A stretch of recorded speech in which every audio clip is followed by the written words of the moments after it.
महाराष्ट्र की सियासत में एक बड़ा फैसला आ जाने वाला है। स्पीकर राहुल नार्वेकर उन 16 विधायकों की योग्यता और अयोग्यता पर फैसला सुनाएंगे कि आखिर क्या इस पूरे मामले पर फैसला आता है। इस पर सबकी नजर बनी हुई है। इसके अलावा उद्धव गुट के भी विधायक अयोग्य होंगे या फिर योग्य होंगे, इस पर भी सबकी निगाहें बनी हुई हैं। हमारे साथ इस वक्त तमाम मेहमान हैं। सचिन चौधरी भी इस वक्त हमारे साथ सीधे मुंबई से जुड़ चुके हैं। सचिन, क्या अपडेट इस वक्त आपके पास है? विधान भवन में कब फैसला पड़ना शुरू होगा? इस वक्त वहां पर किस तरीके का माहौल है? तो सचिन चौधरी हमारे साथ जुड़ेंगे, लेकिन राजेश, अभी इस वक्त वहां से क्या अपडेट सामने आ रहा है? क्या विधान भवन में इस वक्त राहुल नार्वेकर फैसला पढ़ना कुछ देर में शुरू होंगे या अभी भी थोड़ा और इंतजार करना पड़ेगा? अभी थोड़ा इंतजार करना पड़ेगा क्योंकि ऑनलाइन फैसला पढ़ने वाले हैं और अभी तक जो जानकारी आई है कि अभी तक फैसला उन्होंने पढ़ना शुरू नहीं किया है। हालांकि दोनों पक्ष के एमएलएज जो हैं वो वहां पर पहुंच चुके हैं। भरत गोगावले जो कि चीफ विप हैं एकनाथ शिंदे के, वो वहां पर पहुंचे हैं। साथ ही सुनील प्रभु जो कि उद्धव बाला साहब ठाकरे पार्टी के चीफ विप है, वो वहां पर पहुंचे और तमाम एमएलएज पहुंचे, लेकिन अभी तक फैसला पढ़ना शुरू नहीं किया उन्होंने। थोड़ा वक्त, थोड़ा और इंतजार जो है वो करना पड़ेगा। और ये बात उद्धव ठाकरे ने जब कल प्रेस कॉन्फ्रेंस की थी गौनिका, तब उन्होंने कहा था कि राहुल नार्वेकर की मंशा लग रही है कि वो 10 तारीख के रात तक इस बात को खींचेंगे। और राहुल नार्वेकर अभी फैसला पढ़ना शुरू नहीं किया उन्होंने, तो कहीं ना कहीं उद्धव बाला साहब ठाकरे पार्टी की तरफ से फिर से उन पर तंज कसा जाएगा। जी बिल्कुल संदीप जी, इस वक्त वहां पर जिस तरीके से दोनों पक्षों की तरफ से अलग अलग जो बयान दिए जा रहे हैं और सीधे सीधे राहुल नार्वेकर पर सवाल उठाए जा रहे हैं, लेकिन सुप्रीम कोर्ट में इन्होंने जो दलीलें दी थी, सीधे सीधे कहा था कि 10th शेड्यूल इन पर लागू नहीं होता है, ये कहना है शिंदे गुट का। इसके अलावा दल बदल कानून के तहत इन्होंने कोई ऐसा उसका उल्लंघन नहीं किया है। उन्होंने सीधे ये कहा कि शिवसेना का असली हकदार वही लोग हैं। देखिए, निश्चित तौर पे उद्धव ठाकरे गुट ये कोशिश करेगा। उनको मालूम है फैसला कुछ भी हो उसका उनको फायदा नहीं होना, लेकिन कम से कम यदि सिंपत्ति मिलती है तो बहुत महत्वपूर्ण है। आखिरकार 3 महीने बाद या 6 महीने बाद चुनाव होना है और उद्धव ठाकरे गुट और पूरा जो कहे कि एमबीए गुट इस कोशिश में है कि बेहतर है फैसला उनके खिलाफ आए तो कम से कम सड़क पर तो संपत्ति मिलेगी। लोगों की सिंपत्ति उद्धव ठाकरे चाहते हैं, इसीलिए उन्होंने पहले दिन से लाइन ले ली कि जो अध्यक्ष हैं वो फैसला हमारे खिलाफ देंगे। और ये चिंता की बात है खुद बीजेपी और उनके सहयोगियों के लिए, क्योंकि जितनी सिंपत्ति बढ़ेगी कहीं ना कहीं चुनाव में कन्वर्ट भी होगी। भले राम कदम जी भी मुस्कुराए, लेकिन वो भी जानते हैं कि सिंपत्ति जितनी बढ़ेगी चुनाव में मुश्किलें होगी। इसीलिए जो बार बार कहा जा रहा है इसी का जवाब मैं राम कदम जी से भी ले लेती हूँ। बिल्कुल राम कदम जी, सिंपैथी बढ़ेगी अगर फैसला उद्धव गुट के एंटी आता है, क्योंकि वो सीधे सीधे पब्लिक सेंटिमेंट उन्होंने बना दिया कि उनके सब कुछ अगेंस्ट चल रहा है, फिर चाहे वो स्पीकर हो या फिर कोई भी फैसला वो उनके अगेंस्ट ही आ रहा है। तो इसकी सिंपैथी का फायदा उद्धव गुट को होगा, आपको नुकसान होगा।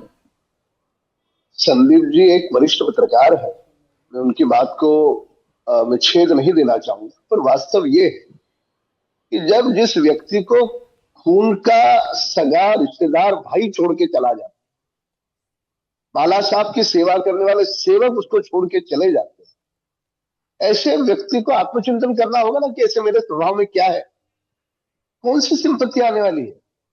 ये सिंपत्ति कि बाला साहब की विचारधारा को छोड़कर कांग्रेस की गोद में जाकर के बैठे, क्या ये सिंपत्ति 2.5 साल कभी घर से बाहर नहीं निकले, कौन सी सिंपत्ति। लोग तड़प तड़प करके मर रहे थे और उद्धव ठाकरे और उनके लोग पैसा लूट रहे थे, कौन सी सिंपत्ति। ये सिंपत्ति वगैरह वो सारी बातें कि ऊपर उठ चुका है ये जी। महाराष्ट्र के लोगों ने फर्क देखा। एकनाथ शिंदे जी ऐसे मुख्यमंत्री जो सड़क पर उतरकर सड़कों की सफाई कर रहे हैं, और दूसरा ऐसा मुख्यमंत्री जो फेसबुक के बाहर कभी नहीं आया।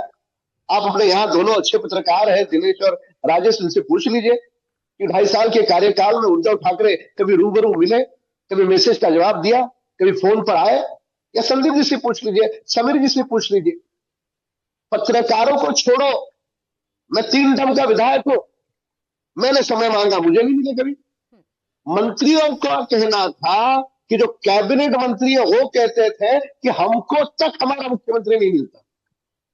ऐसे आलसी आदमी के बारे में जो महाराष्ट्र 2.5 वर्ष देखा, कोई सिंपत्ति वगैरह नहीं आनी, कोई सिंपत्ति का सवाल भी नहीं।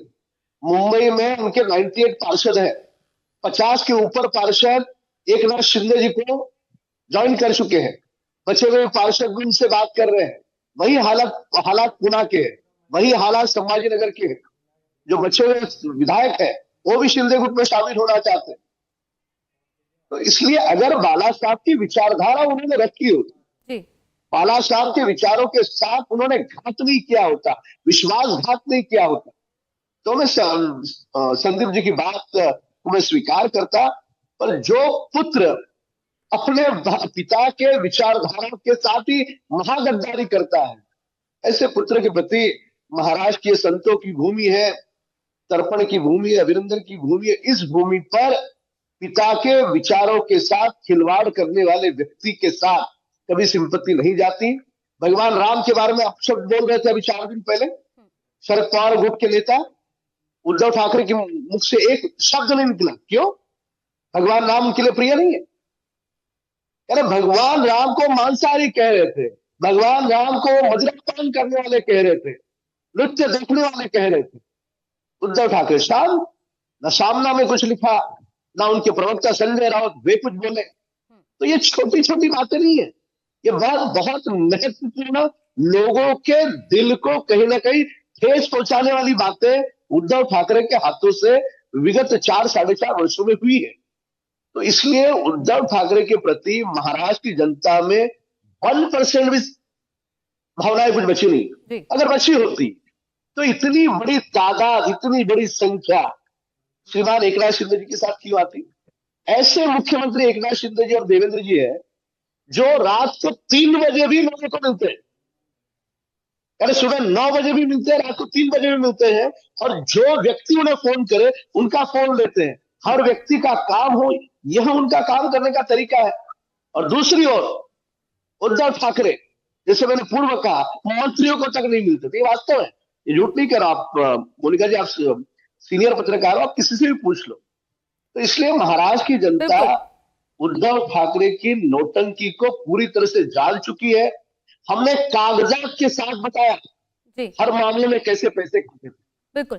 राम कदम जी ने ठीक है, उसको पैक करने की जो बैग थी उसको तक उद्धव ठाकरे ने छोड़ा नहीं, उसमें भी पैसे खाए। अब लाशों को पैक करने के बैग में पैसे खाओगे? ठीक है। जो अस्पताल बना है, अस्पताल के नाम पर खुद के रिश्तेदारों को करोड़ों करोड़ रुपए की टेंडर दिए गए। जो फैन होता है या बेड होता है, उसको अगर खरीदो तो खरीदने के बाद जितनी कीमत होती है उससे 10 गुना अधिक कीमत रेंटल पे दी है उद्धव ठाकरे ने। इसका पैसा था भाई साहब, ये पैसा महाराष्ट्र की गरीब जनता का था जो उद्धव ठाकरे ने सत्ता के कार्यकाल में लूटा। ठीक है। और ये बात सब दूर जा चुकी है। उनके कार्यकर्ता, जो जमीनी कार्यकर्ता थे, वे भी जमीनी कार्यकर्ता या तो भाजपा में आ रहे हैं या तो श्रीमान एकनाथ शिंदे जी के साथ। अब मैं घाटकोपर पश्चिम का 15 वर्ष से नेतृत्व वहां से करता हूं। वहां पे कौन बचा उद्धव ठाकरे गुट में? कई सारे लोग आ गए हमारे साथ। जो पार्षद थे वो तो शिंदे जी के साथ चले गए। यही हाल पूरे मुंबई का, महाराष्ट्र का है। इसलिए मुझे दूर दूर तक सिंपत्ति का सवाल नहीं उठता। और मैं पुनः एक बार कहूंगा, ठीक है, मैं समीर जी से एक सवाल, ठीक, आपने कैसी उस बात पर लड़ रहे हो जहां पर हारना ही है आपको। ठीक है राम कदम जी, ठीक है। समीर जी, उनका कहना है कि पब्लिक सेंटिमेंट बिल्कुल नहीं बन पाएगा क्योंकि आप कभी पब्लिक के मुख्यमंत्री रहे नहीं, आप अपने मंत्रियों से नहीं मिलते थे, पब्लिक से मिलने की तो पहले दूर की बात है। इसके अलावा सुप्रीम कोर्ट ने भी जिस तरीके से उस वक्त कहा था कि कोई ऐसी क्राइसिस हो, कभी ऐसा बहुत इमरजेंसी सिचुएशन हो, उस सिचुएशन में ही स्पीकर फैसला ना करेगा, सुप्रीम कोर्ट फैसला करेगा। लेकिन यहां पर कोई सुप्रीम कोर्ट को ऐसी सिचुएशन नजर नहीं आई थी, तभी तो फैसला सीधे सीधे स्पीकर पर छोड़ा गया था। देखिए, निश्चित रूप से मैं राम कदम जी की भी बात सुन रहा था और मैं तो ये कहना चाहता हूं आज की तारीख में कि 2024 के लोकसभा चुनाव के अंदर प्रधानमंत्री मोदी की गारंटी की गाड़ी चलने वाली है। मुझे लगता है कि शिवसेना की सिंपैथी नहीं चलेगी। अब प्रधानमंत्री मोदी की जो गारंटी है उसकी गाड़ी चलने वाली है। 2024 का चुनाव प्रधानमंत्री मोदी के नाम, उनके काम पर होने वाला है। तो मुझे लगता है कि सिंपैथी की अगर जो बात है वो हो सकता है कि लोकसभा चुनाव के बाद विधानसभा चुनाव में इसको उद्धव ठाकरे कुछ जमीनी स्तर पर अर्जित करने की कोशिश करें। जहां तक लोकसभा चुनाव की बात है, लोकसभा चुनाव में सिर्फ मोदी और मोदी के नाम पर वोट पड़ेंगे, इसके अलावा कोई दूसरा फैक्टर नहीं रहने वाला है।